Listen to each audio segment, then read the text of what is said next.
Hello viewers, welcome to another edition of News Broadcast on God's Eye. In today's news, we would be giving you the latest update on how Putin mobilizes Poseidon nuclear submarine that can drown cities in radioactive tsunamis. Before we continue, take a second of your time and subscribe to our YouTube channel, and don't forget to hit the notification bell for latest updates. NATO has warned that Russian President Vladimir Putin has mobilized the deadly nuclear submarine Poseidon, capable of drowning entire cities in a radioactive tsunami.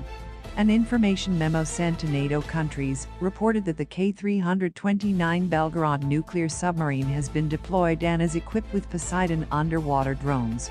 Russia's weapon is a giant nuclear torpedo that could cause a radioactive tsunami in coastal towns and could sink Britain into the depths of the sea, said one of Putin's spokesmen.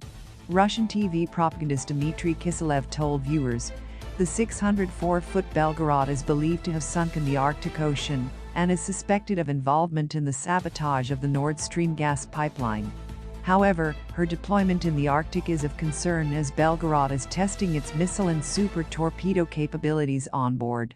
The deployment of Belgorod may remain submerged for 120 days, but Putin will strengthen the use of nuclear warheads in Ukraine.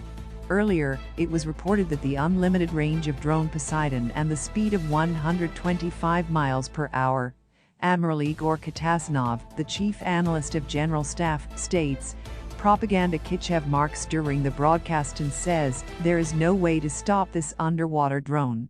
There is a warhead with a capacity of 100 megaton. This tsunami also carries very high doses of radiation.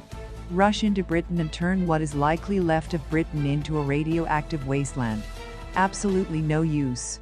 The partial mobilization announced by Russian President Vladimir Putin to force civilians to join the fighting in Ukraine will backfire on authoritarian leaders, cause unrest, and dissuade the Russian public.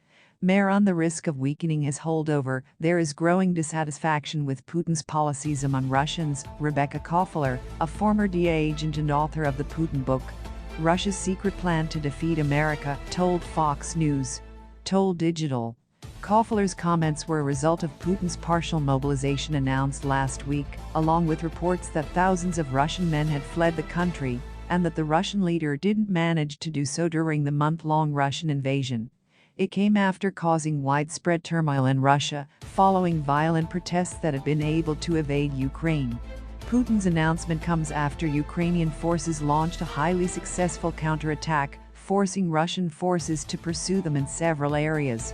In a speech announcing the decision, Putin said that conscription would eliminate Ukraine's threat facing us, the threat of defending the motherland, and ensure the security of our people and those of the liberated territories, and assured the Russians that mobilization is limited to reservists and veterans of specific special